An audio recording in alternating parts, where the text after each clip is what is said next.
प्रादेशिक समाचार के साथ में पूनम किरकेट्टा। पहले मुख्य समाचार। टोक्यो पैरालंपिक में भारत 5 स्वर्ण सहित 19 पदक जीतकर तालिका में 24वें स्थान पर रहा। भारत लौटने पर पैरालंपिक खिलाड़ियों से प्रधानमंत्री मुलाकात करेंगे। मुख्यमंत्री आज गढ़वा और पलामू में विभिन्न विद्युत सब स्टेशनों का ऑनलाइन उद्घाटन और शिलान्यास करेंगे। भागोडीह सब स्टेशन का होगा उद्घाटन। झारखंड विधानसभा के मानसून सत्र का आज दूसरा दिन। वित्त मंत्री रामेश्वर उरांव चालू वित्त वर्ष का पहला अनुपूरक बजट पेश करेंगे। और देश भर में 68 करोड़ 46 लाख से अधिक कोविड रोधी टीके लगाए गए। राज्य में भी आंकड़ा 1 करोड़ 8 लाख से पार। और अब समाचारों से पहले जरूरी संदेश। देश भर में 18 वर्ष से अधिक आयु के सभी लोगों के लिए सरकारी केंद्रों में निःशुल्क टीकाकरण अभियान चलाया जा रहा है।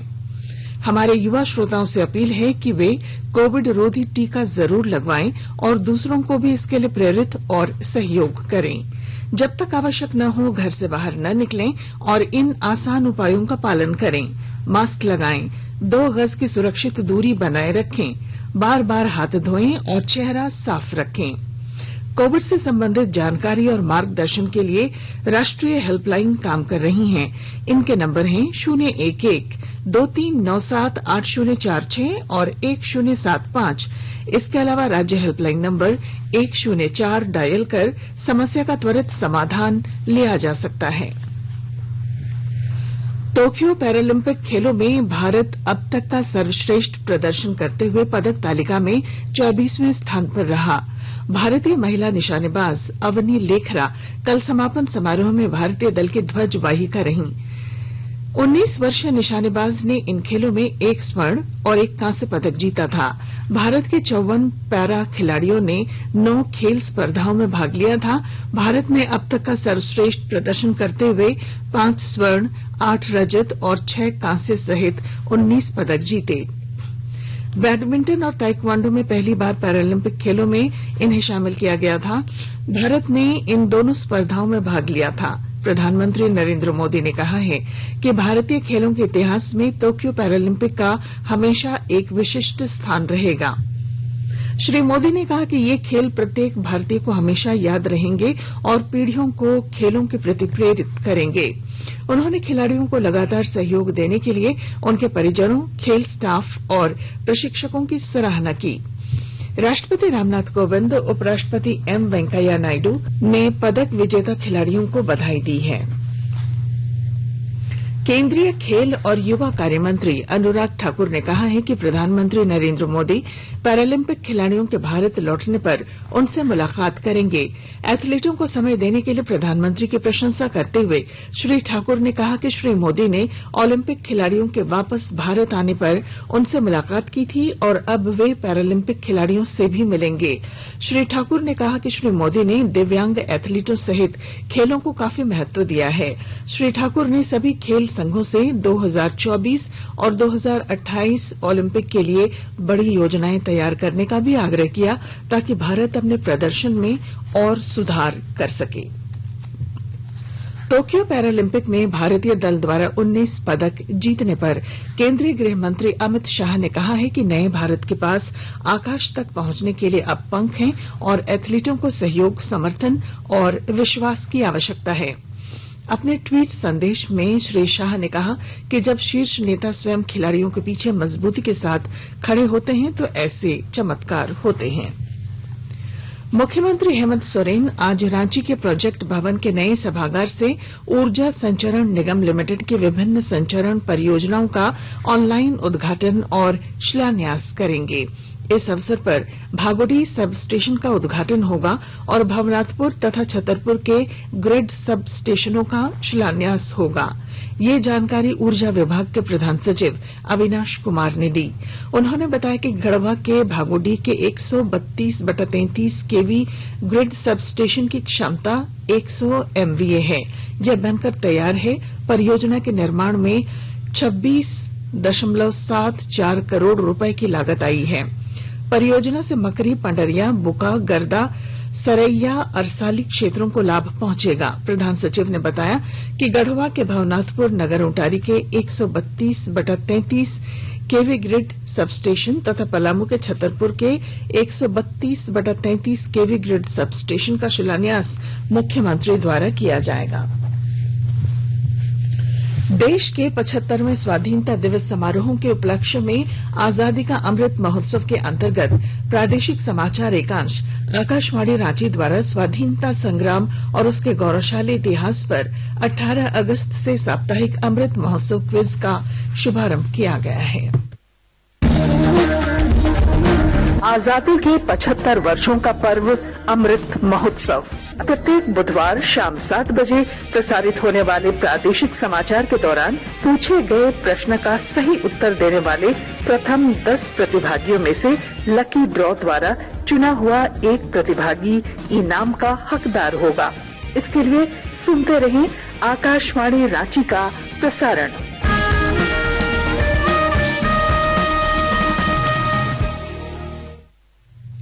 प्रधानमंत्री नरेंद्र मोदी इस महीने की 26 तारीख को आकाशवाणी से मन की बात कार्यक्रम में देश विदेश के लोगों से अपने विचार साझा करेंगे। यह इस मासिक रेडियो कार्यक्रम की 81वीं कड़ी होगी। प्रधानमंत्री के इस कार्यक्रम के लिए उन विषयों पर लोगों के विचार आमंत्रित किए गए हैं जिन पर उन्हें चर्चा करनी है। लोग अपने विचार नमो ऐप या माई जीओवी ओपन फोरम पर साझा कर सकते हैं।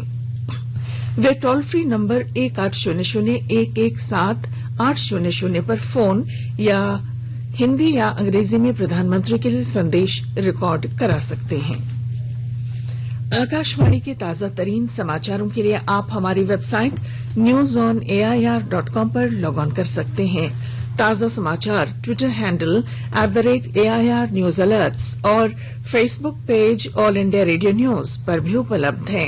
आप प्रादेशिक समाचार एकांश के ट्विटर हैंडल @AIR News_Ranchi और फेसबुक इंस्टाग्राम पेज तथा YouTube channel AIR News Ranchi पर भी हमारे बुलेटिन सुन सकते हैं। प्रादेशिक समाचार आप आकाशवाणी रांची से सुन रहे हैं और अब पेश हैं कोरोना से बचाव के कुछ संदेश। कोविड-19 से बचाव और सुरक्षित रहने के 3 उपाय। मास्क लगाएं, 2 गज दूरी है जरूरी, सुरक्षित दूरी रखें, हाथ और मुंह साफ रखें।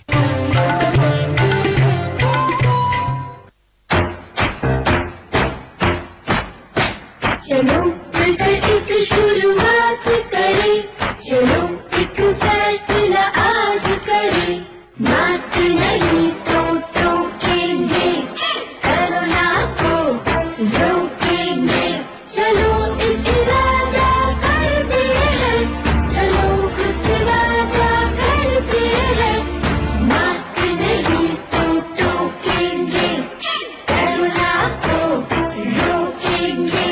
भारत सरकार द्वारा जनहित में जारी। प्रादेशिक समाचार में आपका फिर स्वागत है। झारखंड विधानसभा के मानसून सत्र के दूसरे दिन सदन में आज पहला अनुपूरक बजट पेश किया जाएगा। वित्त मंत्री रामेश्वर उरांव वित्त वर्ष 2021-22 का पहला अनुपूरक बजट पेश करेंगे। इसके अलावा सामान्य प्रश्नकाल और मुख्यमंत्री प्रश्नकाल होगा। मुख्यमंत्री प्रश्नकाल में विधायक मुख्यमंत्री से नीतिगत सवाल पूछ सकते हैं। मानसून सत्र 9 सितंबर तक चलेगा। गिरिडीह जिले में शौचालयों से निकलने वाले तरल पदार्थों के प्रबंधन के लिए 5000 सोख्ता का निर्माण किया जाएगा। विस्तृत ब्यौरा दे रहे हैं हमारे गिरिडीह संवाददाता। गिरिडीह में स्थायित्व एवं सुजलाम अभियान के तहत 100 दिनों में 5000 सोख्ता गड्ढा का निर्माण किया जाएगा।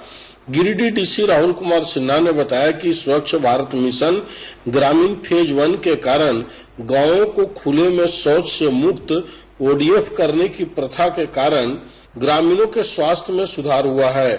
डीसी ने बताया कि 25 अगस्त से 2 दिसंबर 21 तक 100 दिनों में गिरिडीह में 5000 सोख्ता गड्ढा का निर्माण करना है ताकि ओडीएफ का परिणाम लंबे समय तक रहे। इन गड्ढों में तरल कचरा प्रबंधन होगा। रमेश प्रभाकर, आकाशवाणी समाचार, गिरिडीह। राष्ट्रव्यापी टीकाकरण के तहत 68 करोड़ 46 लाख से अधिक कोविड रोधी टीके लगाए जा चुके हैं। स्वास्थ्य मंत्रालय ने बताया है कि स्वस्थ होने की दर 97.42% है। अब तक 3 करोड़ 21 लाख से अधिक रोगी स्वस्थ हुए हैं। अब तक 53 करोड़ 82 लाख कोविड जांच की जा चुकी है। राज्य में भी अब तक 1 करोड़ 8 लाख से अधिक लोगों को कोविड रोधी टीके लगाए जा चुके हैं। केंद्र सरकार कोविड महामारी के दौरान लोगों की सुविधा के लिए बनाई गई राष्ट्रीय स्तर की हेल्पलाइन नंबर के बारे में लोगों को जागरूक कर रही है। सूचना प्रसारण मंत्रालय अपने विभिन्न विभागों के माध्यम से इन हेल्पलाइन के बारे में जागरूकता बढ़ा रहा है। कोविड संबंधी सवालों के जवाब के लिए हेल्पलाइन 1075, राज्य हेल्पलाइन 104, महिला और बाल विकास मंत्रालय की चाइल्ड हेल्पलाइन 1098, वरिष्ठ नागरिकों के लिए हेल्पलाइन 14567, मनोवैज्ञानिक सहायता के लिए निम्हांस का नंबर है 080461100007, आयुष कोविड परामर्श हेल्पलाइन नंबर है 14443 और MyGov WhatsApp help desk number है 9013151515। पाकुड़ जिला प्रशासन कोरोना से निपटने, मजदूरों को रोजगार देने और विकास योजना को समय पर पूरा करने के साथ ही राज्य सरकार को राजस्व की क्षति पहुंचाने वालों के खिलाफ सख्त कदम भी उठा रहा है। जिला टास्क फोर्स की टीम पत्थरों के अवैध उत्खनन और प्रेषण के खिलाफ छापेमारी अभियान चला रही है। कोरोना संक्रमण के दौरान पत्थरों का अवैध उत्खनन, परिवहन कर सरकार को राजस्व की क्षति पहुंचाने वाले लोगों के खिलाफ प्रशासन ने कड़ा रुख अख्तियार कर लिया है। उपायुक्त वरुण रंजन के निर्देश पर जिला टास्क फोर्स टीम में शामिल अनुमंडल पदाधिकारी, जिला खनन एवं परिवहन पदाधिकारी पुलिस बल के साथ लगातार छापेमारी अभियान चला रहे हैं। जिले के फतेहपुर, मानसिंहपुर, राजबांध, रामनगर सहित कई स्थानों में पत्थरों के अवैध उत्खनन को लेकर छापेमारी की गई और कंप्रेसर मशीन जब्त करने के साथ ही इस अवैध कारोबार में शामिल दर्जन भर लोगों के खिलाफ थानों में एफआईआर भी दर्ज कराया गया है। रामप्रसाद सिन्हा, आकाशवाणी समाचार, पाकुड़। प्रधानमंत्री नरेंद्र मोदी कल सवेरे 11 बजे शिक्षक पर्व के पहले सम्मेलन को वीडियो कॉन्फ्रेंसिंग के माध्यम से संबोधित करेंगे। वे इस अवसर पर शिक्षा क्षेत्र में कई प्रमुख पहलों का शुभारंभ भी करेंगे। प्रधानमंत्री बधिरों के लिए भारतीय संकेत भाषा शब्दकोश, दृष्टि बाधित व्यक्तियों के लिए श्रव्य पुस्तकों और सीबीएसई के स्कूल क्वालिटी इंश्योरेंस तथा असेसमेंट फ्रेमवर्क की भी शुरुआत करेंगे। वे निपुण भारत के लिए निष्ठा शिक्षक प्रशिक्षण कार्यक्रम और स्कूल विकास के लिए शिक्षा स्वयंसेवकों, दानकर्ताओं और कॉरपोरेट सामाजिक जिम्मेदारी सीएसआर में योगदान करने वालों की सुविधा के लिए विद्यांजलि पोर्टल का शुभारंभ भी करेंगे। शिक्षक पर्व 2021 का विषय है गुणवत्ता और दीर्घकालिक स्कूल, भारतीय विद्यालयों में अध्ययन। इस समारोह से न केवल सभी स्तरों पर शिक्षा की निरंतरता सुनिश्चित करने के लिए नवाचार, बल्कि देश भर के स्कूलों में समग्र कार्य प्रणाली और निरंतरता को भी बढ़ावा मिलेगा। और अब अंत में अखबारों की सुर्खियां। राज्य से प्रकाशित होने वाले लगभग सभी अखबारों ने टोक्यो पैरालंपिक में भारत के अब तक के सर्वश्रेष्ठ प्रदर्शन की खबर को प्रमुखता से प्रकाशित किया है। प्रभात खबर की सुर्खी है, अंतिम दिन भी स्वर्णिम, 5 गोल्ड सहित भारत की झोली में 19 पदक। हिंदुस्तान अखबार ने लिखा है, झारखंड में कोरोना का टीका लेने में युवा सबसे आगे, अब तक 70% युवाओं ने लिए दोनों डोज। विधानसभा में करीब 5100 करोड़ रुपए का अनुपूरक बजट आज, इस शीर्षक के साथ दैनिक भास्कर ने मॉनसून सत्र की खबर को पहले पन्ने पर प्रमुखता से प्रकाशित किया है। दैनिक जागरण ने लिखा है, स्वर्णिम समापन, अंतिम दिन भारत ने जीते 2 पदक। द टाइम्स ऑफ इंडिया ने और द हिंदुस्तान टाइम्स ने भी टोक्यो पैरालंपिक में भारत के स्वर्णिम प्रदर्शन को अपनी पहली सुर्खी बनाई है। और अब अंत में मुख्य समाचार। टोक्यो पैरालंपिक में भारत 5 स्वर्ण सहित 19 पदक जीतकर तालिका में 24वें स्थान पर रहा। भारत लौटने पर पैरालंपिक खिलाड़ियों से प्रधानमंत्री करेंगे मुलाकात। मुख्यमंत्री आज गढ़वा और पलामू में विभिन्न विद्युत सब स्टेशनों का ऑनलाइन उद्घाटन और शिलान्यास करेंगे। भागोडीह सब स्टेशन का होगा उद्घाटन। झारखंड विधानसभा के मानसून सत्र का आज दूसरा दिन। वित्त मंत्री रामेश्वर उरांव चालू वित्त वर्ष का पहला अनुपूरक बजट पेश करेंगे और देश भर में 68 करोड़ 46 लाख से अधिक कोविड रोधी टीके लगाए गए। राज्य में भी आंकड़ा 1 करोड़ 8 लाख से पार। और इसके साथ ही आकाशवाणी रांची से प्रादेशिक समाचार का ये बुलेटिन समाप्त हुआ। नमस्कार। घर में रहिए, सुरक्षित रहिए और सुनते रहिए आकाशवाणी।